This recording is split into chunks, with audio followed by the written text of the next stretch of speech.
Welcome in. And today I'm going to explain to you how I would add Jubilee into Marvel Rivals as a support. Now I know, and I'll say this right now, I do know she's going to be added as support probably in next season. That's been a wide rumor for a long while now, and I think it's already been confirmed. Now before I get into the numbers, I'll just say I'm using a new mic, so let me know if it sounds better, worse, whatever. But anyway, now let's get straight into the numbers. Jubilee. HP 250, so on the lower side of supports. Movement speed of 6 meters a second, which is standard among pretty much every character except for a certain few. Primary, a little help. Before being taken from her world, Beast was able to make a device for her, turning her explosive powers into something more refined. Something that boosts allies instead of harms them. Jubilee launches out a green burst, reaching up to 35 meters before detonating, unless it hits an object or enemy beforehand. This ability has a radius of 5 meters, meaning if it explodes, 5 meter kind of sphere. Any ally in the radius of the burst receives 50 healing. Just for instance, Luna's heal is 72, so 22 less compared to her. Any ally in the radius also receives a 5% speed boost for 2 seconds.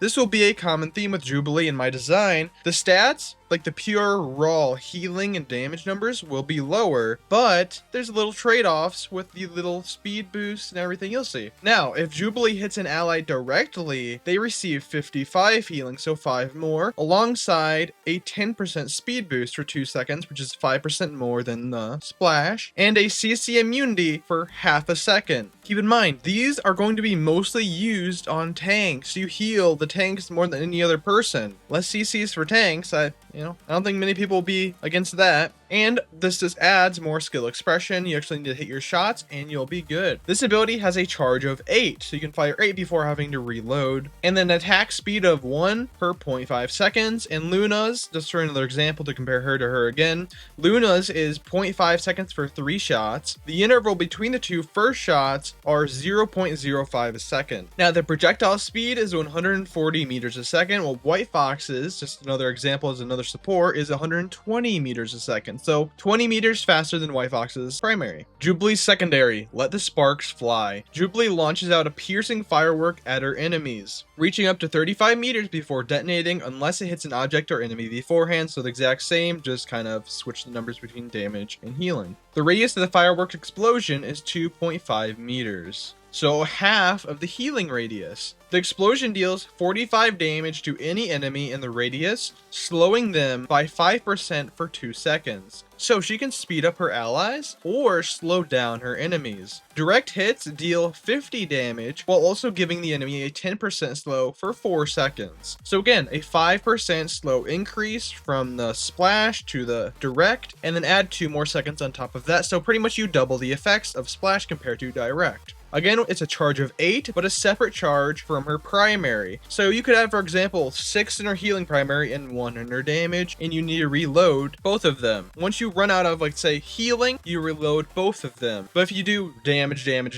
heal, you won't refresh until you actually reload all of them, if that makes sense. Now, the attack speed of this one is also once per 0.5 seconds, and the same with 140 meters a second projectile speed. Now, for her shiftability at all costs, Jubilee in a 6 meter range can jump towards an ally, attaching to the front of them. At 6 meters, which is the max distance, it takes half a second for the jump to complete, and pretty much any range for, just to clarify. While attached to an ally, Jubilee auto-fires small explosions at any damage in a 2 meter radius around the target she's protecting, or ally to be more specific. She received a 10% damage reduction and heals herself for 25 HP a second. She cannot use any other abilities while protecting her teammate, but she does heal the ally for 80 a second.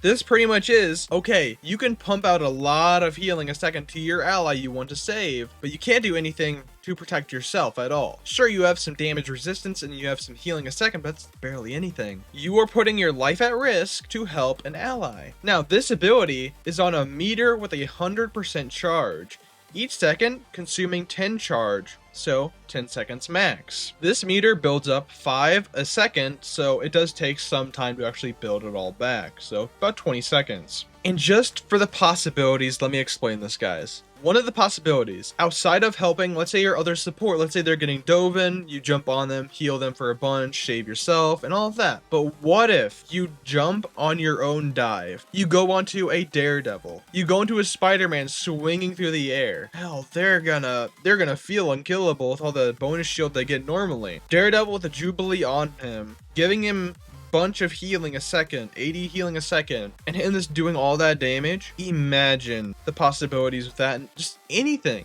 Imagine an Iron Man is ulting, a Scarlet Witch is ulting, Jubilee hops on them, blocks out all damage, but just keep in mind, all damage incoming to the person she's on is to her. So that opens up so many possibilities, which should be and could be really exciting. Hoping they do something like that with, I think tomorrow they're announcing and showing everything, so trying to get this video out. It's the 6th right now. Her E ability, Let It Loose. All allies and enemies in her line of sight begin to get locked on, taking 1 second to do so, or 1 more second per 5 meter, which stacks. Meaning, you could add like 5 seconds for 25 meters, something like that. But at 5 meters, it only takes 1 second. Jubilee launches several explosive projectiles that home to the allies or enemies marked, traveling at 100 meters a second. Any allies hit receive 35 healing with a 60 heal over time for the next 3 seconds, so pretty much 20 healing a second for 3 seconds. Any enemies hit receive 30 damage with a 10% anti-heal for the next 3 seconds. I didn't want to overboard it with like the anti-heal because I know Venom's is 30% and Blaze is 30% for their ult, so it's like probably not more than 10% for a basic ability. And this ability has a cooldown of 12 seconds.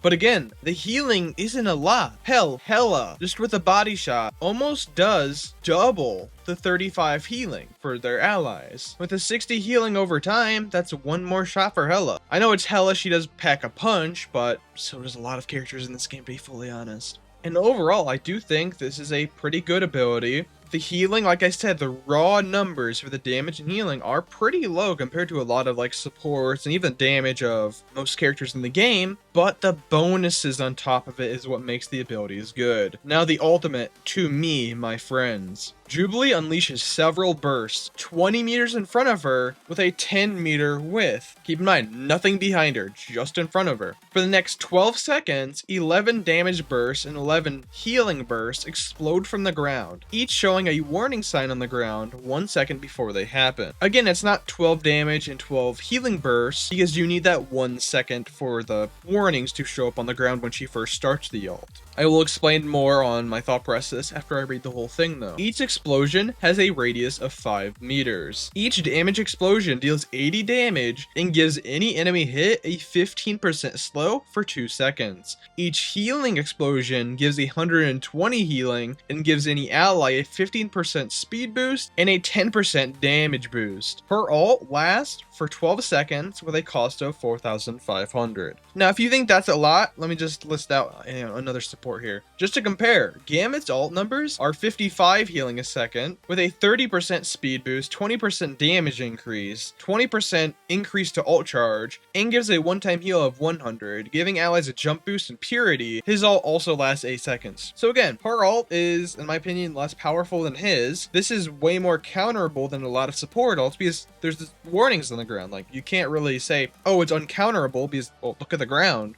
And also you can just like walk out of the radius. And I think this really has to work with good team play. If your team doesn't know how to position, where to go, if they don't go to the healing marks, which give them 120 healing with a bunch of speed boost and bunch of damage boost, that's your team's fault, to be fully honest, unless the Jubilee displays it horribly. This also isn't just another healing ult. There's a lot of people in this community. One, they hate healing ults, but then when an actual like damage ult comes out that support has, end of the world. You saw it with Gambit, you saw it with Ultron. Yeah, I don't know why did Ultron get nerfed to the ground again? Anyway, with any of these damage ults, people will complain. Any healing ults, people will complain. I think this is a nice middle ground. It doesn't offer too much utility, but it does offer a lot of stuff to it. Keep in mind, there's 11 healing bursts, and those 11 give 120 healing each. which can heal multiple allies at a time. So that can be a bunch of healing and a bunch of damage at the same time with the damage burst. And with the slow with the damage burst, if someone gets hit and then they can't move out of the way because they have a 15% slow for 2 seconds and they can't really move, get out of the radius, another one comes right on top of them, they will get chained effect. Now this ult can be healed through by a lot of supports. That's just the way it is. But here's a kind of a thing for everybody. Here's a little lesson for everybody watching this and doesn't really know. Not every ability, not every ult, not pretty much anything in the game, not everything should get guaranteed value, guaranteed kills, guaranteed pretty much anything. Everything should have some counterplay to it. That's why I don't like Hela ult or Phoenix ult, because you don't die. And your ult, if it gets destroyed, you're not dead. And with this ult, I do believe there's a lot of counterplay, which is good in a game like this. Just because you can't secure a kill every single time, just because you can't get a save every single time, just because you can't face tank 6 characters all at once and somehow miraculously survive through that and you die, okay, some things that should not happen. And guaranteed value is one of them. This whole ult right here gets rid of guaranteed value. Pure skill. Go into the zones or avoid the zones that harm or benefit you. I think this is really a good addition, kind of a good mix-up for a support ult in the game. Now, she does have one passive ability. After Jubilee jumps, if you jump again in the air, she fires an explosion underneath her, granting her a double jump. Now for a team up, Jubilee has a team up with Wolverine, granting her a new ability, her X ability, just like we train. After helping and training with each other to get better, Jubilee unlocked a new ability, able to fire a burst in front of her reaching up to 2 meters, dealing 25 damage, and knocking all enemies back by 5 meters. This ability has a cooldown of 25 meters, so nothing like fancy, flashy, just kind of a get away from me. But yeah, I think this is a good mix-up of a new support, kind of a new style. But yeah, let me know what you guys think in the comments down below. Like, comment, subscribe, and I'll see you guys in my next YouTube video. See ya.